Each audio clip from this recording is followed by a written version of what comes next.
Isi cerita Ile Hiji di aula sekolah yang ramai, tiba-tiba terdengar jeritan tajam dari seorang siswi populer, lihat ini. Oto mereka berpelukan. Mereka lesbian, dan seketika seluruh mata tertuju pada Aisyah, membuatnya terpaku di tempat dengan wajah pucat pasi. Oto itu, yang seharusnya pribadi, kini beredar di grup kelas, memicu gelombang bisik-bisik penuh penghakiman yang membuat Aisyah merasa dunia runtuh di sekitarnya. Hati Aisyah berdegup kencang, pikirannya berputar liar, mengapa ini harus terjadi sekarang? Mengapa aku tidak bisa menyembunyikannya selamanya? Aisyah berlari keluar dari aula, napasnya tersengal, menuju kamar mandi yang sepi. Di sana, dia menatap cermin, melihat dirinya sendiri, gadis 17 tahun dengan rambut ikal panjang dan mata hitam yang biasanya penuh mimpi, tapi kini hanya ada ketakutan. Kenapa aku seperti ini? Gumamnya dalam hati. Apa salahku mencintai seseorang seperti Rina? Kita hanya berteman dekat, tapi Oto itu cuma pelukan biasa. Tapi mereka bilang itu bukti. Pikirannya melayang ke Rina, gadis tomboy berusia sama yang selalu membuatnya merasa aman. Mereka bertemu di klub basket sekolah, dan perlahan, perasaan itu tumbuh tanpa bisa dikendalikan. Tapi di Indonesia, di kota kecil seperti Bandung ini, mencintai sesama jenis adalah tabu. Keluarga Aisyah, terutama ibunya yang taat beragama, pasti akan hancur jika tahu. Sore itu, Aisyah pulang dengan langkah gontai. Rumahnya, sebuah rumah sederhana di pinggiran kota, terasa seperti penjara. Ayahnya, Pak Budi, seorang guru sekolah dasar, sedang duduk di teras membaca koran. "Kenapa wajahmu kusut begitu, Nak?" tanyanya lembut. Aisyah hanya menggeleng, tapi dalam hati, dia berteriak, "Ayah, kalau kau tahu apa kau masih sayang aku. Ibu pasti akan marah besar, bilang ini dosa. Aku takut kehilangan semuanya." Malam itu, dia tak bisa tidur, memikirkan bagaimana besok di sekolah. Apakah teman-temannya akan menjauh? Apakah guru akan memanggil orang tuanya? Rina menelepon malam itu. "Aisyah, aku dengar soal Oto itu. Makan aku yang minta kita Oto bareng waktu itu." Suara Rina gemetar, penuh penyesalan. Aisyah menjawab pelan, "Bukan salahmu. Tapi sekarang semuanya berantakan. Mereka bilang kita abnormal." Dalam hati Rina, badai sedang mengamuk, "Aku tak mau Aisyah menderita karena aku. Tapi aku tak bisa berhenti mencintainya. Apa aku harus mundur?" Mereka berbicara lama, saling meyakinkan, tapi ketakutan tetap ada. Besok pagi, Aisyah memutuskan untuk hadir di sekolah, meski hatinya berat. "Aku tak boleh lari," katanya pada diri sendiri. "Tapi apa aku siap menghadapi semuanya?" Di sekolah, suasana sudah berubah. Teman-teman yang dulu ramah kini menjauh, bisik-bisik di belakang. Saat istirahat, seorang teman lama, Sari, mendekat. "Aisyah, benarkah? Kalau iya, aku tak bisa berteman lagi. Orang tuaku bilang itu salah." Kata-kata itu seperti pisau menusuk hati Aisyah. "Mengapa?" pikirnya. "Apa persahabatan kita selama ini tak berarti? Aku tak pernah menyakiti siapapun." Rina, yang duduk di kelas sebelah, melihat dari jauh, hatinya sakit. "Aku harus lindungi dia, tapi bagaimana? Aku sendiri takut." Aisyah memilih diam, tapi dalam dirinya kemarahan mulai tumbuh.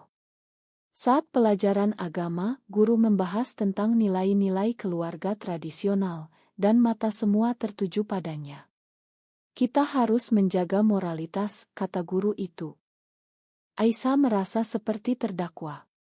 Di rumah, malam itu, dia akhirnya cerita pada ayahnya, air mata mengalir. "Ayah, aku suka Rina. Lebih dari teman." Pak Budi terdiam lama, lalu memeluknya. "Nak, ayah tahu ini sulit. Tapi ayah akan bantu kamu. Kata-kata itu melegakan, tapi juga menakutkan. Apa ibu akan setuju? Apa masyarakat akan terima? Hari-hari berikutnya semakin berat. Di sekolah, Aisyah dikucilkan, tak diajak kelompok kerja. Rina mencoba mendekat, tapi mereka takut ketahuan. Kita harus hati-hati, kata Rina. Tapi dalam hati Aisyah, aku lelah bersembunyi. Mungkin saatnya melawan. Pak Budi, diam-diam, mulai mencari informasi tentang komunitas LGBT di Indonesia, meski dia sendiri ragu apa ini benar. Tapi melihat putrinya menderita, dia tak bisa diam. Konflik dalam dirinya. Sebagai ayah, aku harus lindungi anakku, tapi sebagai bagian masyarakat, aku takut dicap. Kemarahan Aisyah semakin membara saat seorang guru memanggilnya ke ruang. Aisyah, kami dengar rumor tentangmu. Ini bisa memengaruhi nilai dan masa depanmu, kata Bulina, konselor sekolah, dengan nada penuh penghakiman. Aisyah menatapnya tajam, hatinya berteriak, mengapa mereka yang salah, tapi aku yang dihakimi. Aku tak pernah ganggu siapapun. Bu, itu pribadi saya, jawabnya tegas, meski suaranya gemetar. Keluar dari ruangan, dia merasa lebih sendirian dari sebelumnya. Rina menunggu di koridor, kamu baik-baik saja, tanyanya khawatir. Aisyah mengangguk, tapi dalam hati, aku tak mau jadi korban lagi. Kita harus lawan ini bersama. Pak Budi, di rumah, mulai berbicara dengan istrinya, Bu Siti. Istrimu, Aisyah punya masalah di sekolah. Bu Siti mengerutkan kening, apa? Nilainya turun. Pak Budi ragu, tapi akhirnya bilang, bukan itu. Dia suka sesama jenis. Bu Siti terpaku, lalu marah besar. Tidak mungkin. Itu dosa. Kita harus obati dia. Jeritanya menggema, membuat Aisyah yang mendengar dari kamarnya hancur. Mengapa ibu tak paham? Pikirnya. Aku lahir seperti ini, bukan pilihan. Air mata mengalir, tapi kemarahan menguat. Aku tak akan biarkan mereka ubah aku. Malam itu, pertengkaran keluarga meledak. Bu Siti menangis, kita gagal mendidiknya. Apa kata tetangga? Pak Budi membela, dia anak kita, Siti. Kita harus dukung. Tapi Bu Siti tegas, tidak. Kita bawa ke psikolog atau ke kiai. Aisyah keluar kamar, ibu, tolong dengar aku. Aku bahagia dengan Rina. Bu Siti memalingkan muka, pergi dari sini. Hati Aisyah remuk, ibu yang dulu sayang aku, sekarang membenci. Apa cinta ini benar-benar salah? Rina, di rumahnya sendiri, menghadapi badai serupa. Orang tuanya, yang konservatif, mendengar rumor dari tetangga. Rina, kalau benar, kami tak akui kamu lagi, kata ayahnya. Rina menangis dalam hati, mereka tak tahu betapa aku berjuang melawan perasaan ini. Tapi Aisyah adalah segalanya bagiku. Haruskah aku putuskan hubungan untuk lindungi dia? Esoknya, di sekolah, Rina mendekati Aisyah, mungkin kita harus berpisah sementara. Aisyah terkejut, tidak. Kita lawan bersama. Tapi Rina ragu, aku tak mau dia lebih menderita karena aku. Konflik semakin dalam saat sekelompok siswa membuli Aisyah secara terbuka. Lesbi. Keluar dari sekolah, teriak mereka. Aisyah balas, kalian yang salah. Cinta tak ada yang salah. Tapi dalam dirinya keraguan muncul, apa aku terlalu berani? Apa ini akan hancurkan masa depanku? Pak Budi tahu dari Aisyah, diam-diam datang ke sekolah, berbicara dengan kepala sekolah. Tolong lindungi putri saya, katanya. Kepala sekolah ragu, ini sensitif, Pak. Masyarakat kita belum siap. Pak Budi marah dalam hati, masyarakat. Tapi anak saya yang menderita. Aisyah mulai mencari dukungan online, bergabung dengan forum LGBT di Indonesia. Di sana, dia baca cerita orang lain, merasa tak sendirian. Tapi juga takut apa kalau ketahuan lebih buruk. Rina ikut, tapi semakin ragu. Aisyah, orang tuaku ancam usir aku. Aisyah memeluknya pelan, kita kuat. Tapi dalam hati Rina, aku takut kehilangan keluarga. Haruskah aku kianati perasaan ini? Pertengkaran dengan Bu Siti semakin sering. Kamu bikin malu keluarga, kata ibunya. Aisyah balas, ibu yang malu karena tak paham anaknya. Hati Bu Siti sebenarnya sakit, aku sayang dia, tapi agama bilang ini salah. Apa aku harus pilih antara Tuhan dan anak? Pak Budi jadi penengah, tapi lelah, aku dukung Aisyah, tapi istriku juga bagian hidupku. Apa harga dukunganku ini? Di akhir minggu itu, Aisyah dan Rina bertemu diam-diam di taman. Kita harus rencanakan sesuatu, kata Aisyah. Rina mengangguk, tapi matanya penuh air mata. Aku tak mau kehilanganmu, tapi tekanan ini terlalu berat. Konflik dalam dirinya semakin dalam, membuatnya mempertanyakan segalanya. Badai emosi semakin kencang saat Bu Siti memaksa Aisyah ke psikolog. Ini untuk kebaikanmu, katanya tegas. Di ruang konsultasi, psikolog bertanya, apa yang kamu rasakan? Aisyah menjawab jujur, aku mencintai Rina, dan itu tak salah. Psikolog mengangguk, ini orientasi alami, tapi Bu Siti marah, tidak. Obati dia. Aisyah keluar dengan hati hancur, ibu tak mau terima aku apa adanya. Apa aku harus pura-pura selamanya? Rina tahu hal itu, semakin gelisah, aku tak bisa biarkan Aisyah sendirian lawan ini. Pak Budi diam-diam bertemu Rina. Nak, ayah dukung kalian. Tapi hati-hati. Rina terkejut, air mata mengalir, akhirnya ada yang paham. Tapi apa ayah Aisyah bisa ubah segalanya? Di sekolah, bullying semakin parah. Seorang siswa melempar catatan hinaan ke meja Aisyah. Dia bangkit, cukup. Kalian tak tahu apa-apa tentangku. Tapi dalam hati, aku lelah berpura kuat. Apa aku akan kalah? Rina memutuskan melawan. Dia posting di media sosial sekolah, cinta tak ada batas gender. Dukung Aisyah. Posting itu viral, tapi malah undang lebih banyak hujatan. Orang tua Rina marah besar, kamu diusir. Rina pulang dengan tas, hatinya remuk, aku kehilangan rumah karena cinta ini. Apa ini layak? Aisyah menyambutnya di rumah, tapi Bu Siti menolak, tidak. Dia pengaruh buruk. Pertengkaran meledak lagi, Pak Budi berteriak, cukup. Mereka anak kita juga. Bu Siti menangis, aku tak mau keluarga hancur karena ini. Aisyah dan Rina tidur di kamar tamu, saling berpelukan dalam diam. Makan aku, gumam Rina. Aisyah jawab, kita bersama. Tapi dalam hati Aisyah, apa kita bisa bertahan? Masyarakat, keluarga, semuanya lawan kita. Esoknya, di sekolah, kepala sekolah panggil mereka. Kalian bikin gaduh. Mungkin istirahat dulu. Aisyah protes, ini diskriminasi. Kepala sekolah diam, tapi hati Aisyah berteriak, mereka tak adil.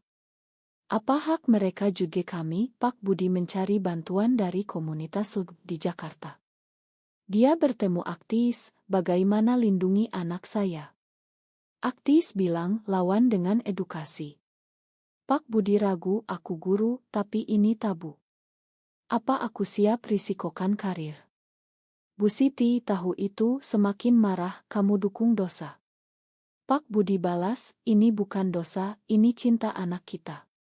Konflik mereka semakin dalam, membuat Bu Siti mempertanyakan pernikahannya. Apa aku bertahan dengan suami yang seperti ini? Rina, tinggal sementara di rumah Aisyah, merasa bersalah. Aku bikin masalahmu bertambah. Aisyah jawab, tidak, kamu kekuatanku. Tapi Rina dalam hati, aku takut. Apa kalau orang tuaku tak pernah makan? Di sekolah, teman-teman mulai terbagi. Beberapa dukung seperti Sari yang kembali, Ma, Aisyah. Aku salah. Tapi mayoritas masih hina. Aisyah merasa campur aduk, ada harapan, tapi luka masih dalam. Malam itu, Aisyah bermimpi buruk, semua orang menjauh, Rina pergi. Bangun dengan keringat dingin, dia berpikir, apa ini akhirnya? Haruskah aku menyerah? Rina bangun, kita akan lewati ini. Tapi emosi semakin menumpuk, membuat mereka saling curhat lebih dalam, mengungkap luka masa lalu. Aku selalu merasa berbeda sejak kecil, kata Aisyah. Rina mengangguk, aku juga. Tapi sekarang kita punya satu sama lain. Namun tekanan luar semakin berat, mendorong mereka ke tepi. Emosi memuncak saat orang tua Rina datang ke rumah Aisyah, menuntut anaknya pulang. Kalian rusak anak kami, teriak ayah Rina. Pak Budi menghalangi, mereka saling mencintai. Tolong pahami. Pertengkaran sengit terjadi, Bu Siti ikut campur, ini salah kalian semua. Rina menangis, hatinya tercabik, aku tak mau pilih antara keluarga dan Aisyah. Apa ini pengkhianatan terbesar? Aisyah memegang tangannya, tapi dalam dirinya, aku takut kehilangannya. Apa aku egois mempertahankan ini? Akhirnya, Rina ikut orang tuanya pulang, dengan janji di ini sementara. Aisyah ditinggal sendirian, hati hancur, mengapa harus seperti ini? Cinta kami tak pernah menyakiti, tapi dunia ini kejam. Di sekolah, tanpa Rina, bullying semakin ganas. Lihat, pasangannya kabur, ejek mereka. Aisyah balas dengan pidato di depan kelas, kalian tak tahu penderitaan kami. Ini bukan pilihan, ini siapa kami. Guru terkejut, tapi Aisyah merasa bebas, akhirnya aku katakan. Tapi apa harganya? Pak Budi kehilangan teman di sekolahnya sendiri karena rumor. Kamu dukung. Malu, kata rekan. Pak Budi ragu, apa aku salah? Tapi melihat Aisyah, dia teguh, tidak, anakku lebih penting. Bu Siti mulai melunak, melihat penderitaan suami dan anak. Mungkin aku salah, gumamnya dalam hati. Tapi agamanya konflik, Tuhan, tolong beri petunjuk. Apa cinta ini benar dosa? Rina di rumah, dikurung orang tua. Kami akan pindahkan kamu ke pesantren, kata ibunya. Rina berontak dalam hati, aku tak bisa hidup tanpa Aisyah. Malam itu, dia kabur, kembali ke Aisyah. Aku tak bisa tinggalkanmu, katanya. Aisyah menangis bahagia, tapi takut, apa ini akan bikin lebih buruk. Mereka bersembunyi, tapi polisi datang karena laporan orang tua Rina. Kalian underage, ini penculikan. Aisyah panik, ini gila. Kami cuma mencintai, emosi Bu Siti meledak saat tahu. Kamu bikin kami jadi buronan. Dia menangis, tapi mulai mempertanyakan, apa aku terlalu keras? Pak Budi memeluknya, kita harus dukung mereka. Bu Siti akhirnya setuju bicara dengan orang tua Rina. Pertemuan itu tegang, penuh air mata. Anak-anak kita menderita karena kita, kata Pak Budi. Ayah Rina ragu, apa kami salah? Tapi masyarakat, Aisyah dan Rina, dalam persembunyian, saling curhat. Aku takut masa depan, kata Rina. Aisyah jawab, kita bangun bersama. Tapi dalam hati mereka, luka semakin dalam, pengkhianatan keluarga, kehilangan teman, semuanya harga mahal. Akhirnya, orang tua sepakat biarkan mereka, tapi dengan syarat, tak tampilkan di publik.